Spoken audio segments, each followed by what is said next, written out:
What's going on, YouTube? Welcome back to my new stacker series. I hope you good boys and girls brought your pencils because school is in session. Alright, let's learn. What do we got? We got silver, right? We also have a lot of different types of silver. We have a 100-ounce bar. We have an American Silver Eagle, otherwise known as high premium silver these days, / government bullion. We have high premium silver. We have constitutional, 90% dime, 90% quarter, 40% halves, a high premium bar, and a generic standard run-of-the-mill bar that is sexy. Now, why do we have all this laying out?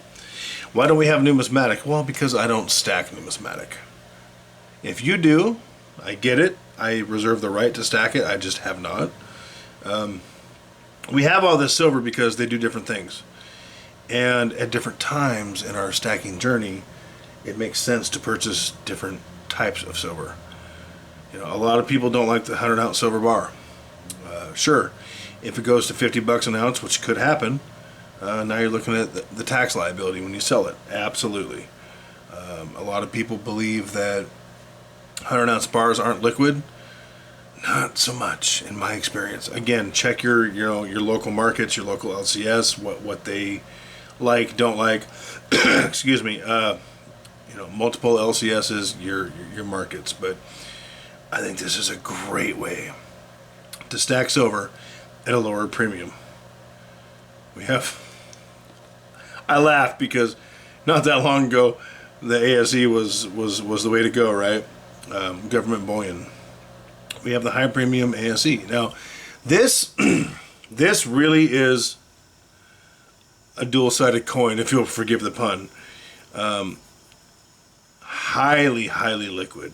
You can sell these very, very easily. But right now, it's not the move. Now, it might become the move if prices continue, premiums continue to go.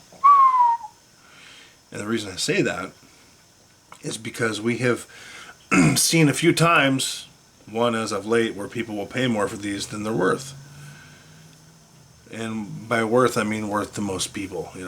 What they're worth is what someone is willing to pay for them, but it's a very specific market. So I've got my eye on these bad boys for the next time that ship comes in. I don't want to miss that ship again. Now we have things that appeal to some of us, like myself. High premium, collectible editions, if you will. To me, this is a collector piece. This is my numismatic. I wanted it. I paid more for it than it's worth. Unless somebody else wants it, and I want to sell it, and they're willing to pay me what I want to charge, then it's worth it. Here we have 90% dime. 90% quarter. A lot of people prefer the dimes for a potential barter situation. Yeah, that could happen. Absolutely. I mean, what happens if I want to get rid of an ounce and... I missed one. Get rid of an ounce, and an ounce is not enough to buy what I want in a potential barter situation. Well, maybe I can throw in a couple dimes. Give it 1.2, 1.3, 1.4 ounces. Again, the prices are not favorable right now. It's something we should have stacked long ago, but the time might be coming again. And if you run into it at a good price, just like the ASE, it's probably a sound choice for that purpose. Here we have a generic round. Always a good choice, in my opinion. Not a financial advisor. Do your own research, form your own opinions. But it's weight, it's silver, it's purity, it's value. In my opinion, you can never go wrong stacking private mint generic rounds. It's a great way to put weight in the stack. It's a great way to add value to the stack. Now we have 40%, and 40%, kind of like the 100-ounce bars, are hated among some of us, and they shouldn't be. Hear me out. If this was 90%, $1.40 face value would make 1 ounce. This is 40%, right? 7 of these makes 1 troy ounce of fine 999 silver. It even sounds like silver because it is silver. And I know what you're saying. Oh, what about the 35% war nickels? You know what? Those have a place too. You will never get for a war nickel fair market value, in my opinion, when you go to resell it. 40%, a lot of times I think you can. I still like war nickels. I would never stack them. They would never be the base of my stack. Nothing would be the base of my stack except perhaps potentially generic rounds, which happens to be the base of my stack. Generic rounds or bars. As far as rounds or bars, I don't care. It does not matter to me, and it does not matter to most local coin shops. Again, disclaimer, not a financial advisor. Look at your markets, but most shops will say gold is gold, silver is silver.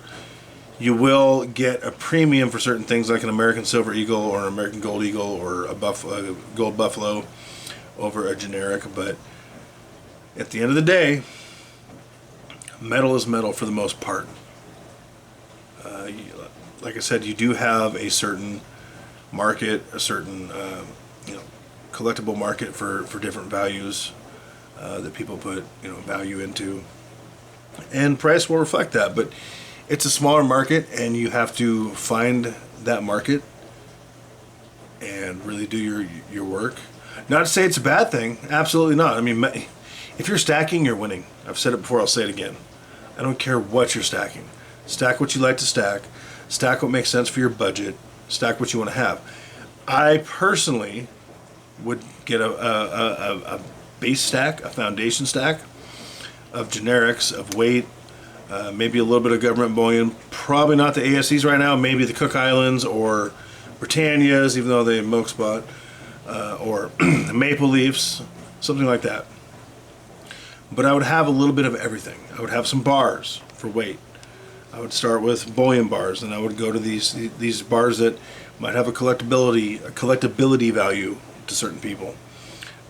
But get your fundamentals down. Get your weight down. And I picked this up yesterday.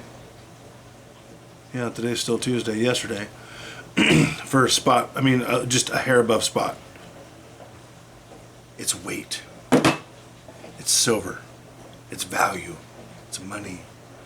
So stack what you like the video, subscribe to the video, comment to the video, be respectful in the comments, share your thoughts, share your ideas, share what you're doing, share your strategy, share your input, share the love. And for God's sake, all y'all, don't forget, keep stacking.